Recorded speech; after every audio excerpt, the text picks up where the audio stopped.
क्या आप जानते हैं कि भारत हर साल कच्चे तेल पर अरबों रुपए खर्च करता है? इतनी बड़ी राशि देश की ऊर्जा सुरक्षा को चुनौती देती है। इसीलिए भारत ने 2025-26 तक पेट्रोल में 20% एथनॉल (ई20) मिलाने का महत्वाकांक्षी लक्ष्य रखा है। लेकिन सवाल यह है, ये एथनॉल आएगा कहां से और क्या यह योजना सिर्फ ईंधन तक सीमित रहेगी या इससे खाद्य सुरक्षा, किसानों की आमदनी और पर्यावरण पर भी असर पड़ेगा? इसके लक्ष्य क्या है? 2025-26 तक पेट्रोल में 20% एथेनॉल। कच्चे माल का दायरा बढ़ाया गया। गन्ने की शीरा, मक्का, टूटे चावल, अतिरिक्त धान, गेहूं।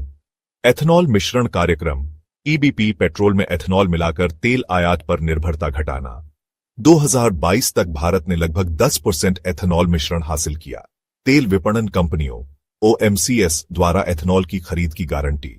प्रधानमंत्री जैव ईंधन वातावरण अनुकूल फसल अवशेष निवारण योजना 2019 2G जैव एथेनॉल संयंत्रों को बढ़ावा।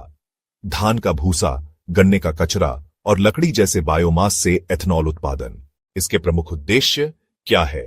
किसानों की फसल अवशेष से अतिरिक्त आय और प्रदूषण को कम करना। अब आप लोग सोचेंगे, मक्का ही क्यों चुना गया? तो चलिए जानते हैं।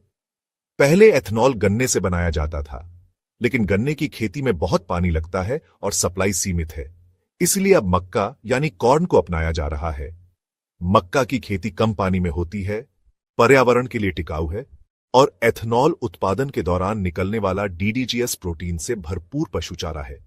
इससे किसानों की आय बढ़ती है और ग्रामीण अर्थव्यवस्था मजबूत होती है।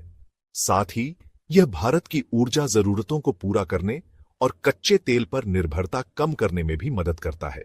अब इसके लिए सरकार की नीतियां और पहले क्या है? भारत सरकार ने मक्का आधारित एथेनॉल उत्पादन को बढ़ावा देने के लिए कई महत्वपूर्ण कदम उठाए हैं। राष्ट्रीय जैव ईंधन नीति 2018 एथेनॉल मिश्रण कार्यक्रम (ईबीपी) को संस्थागत रूप दिया गया। इसके चुनौतियां क्या है? लेकिन योजना चुनौतियों से खाली नहीं है। मक्का एक खाद्य अनाज है, इसलिए इसके बढ़ते उपयोग से खाद्य सुरक्षा पर असर पड़ सकता है। पोल्ट्री और पशुपालन उद्योग भी मक्का पर निर्भर हैं, जिससे आपूर्ति पर दबाव बढ़ सकता है। किसानों को उचित मूल्य मिलना और सरकार की मूल्य नीति का उद्योग से तालमेल आवश्यक है।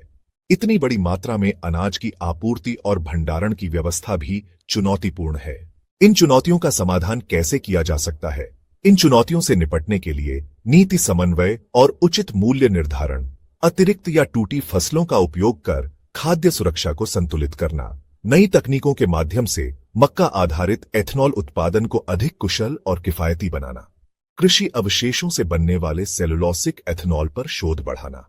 अंततः मक्का आधारित एथेनॉल योजना केवल ईंधन तक सीमित नहीं है। यह ऊर्जा आत्मनिर्भरता, किसानों की आर्थिक मजबूती और पर्यावरण संरक्षण की राह भी है। सफलता की कुंजी है ऊर्जा सुरक्षा, खाद्य सुरक्षा और पर्यावरण का संतुलन। यही संतुलन भारत को एक स्वावलंबी और टिकाऊ भविष्य की ओर ले जाएगा।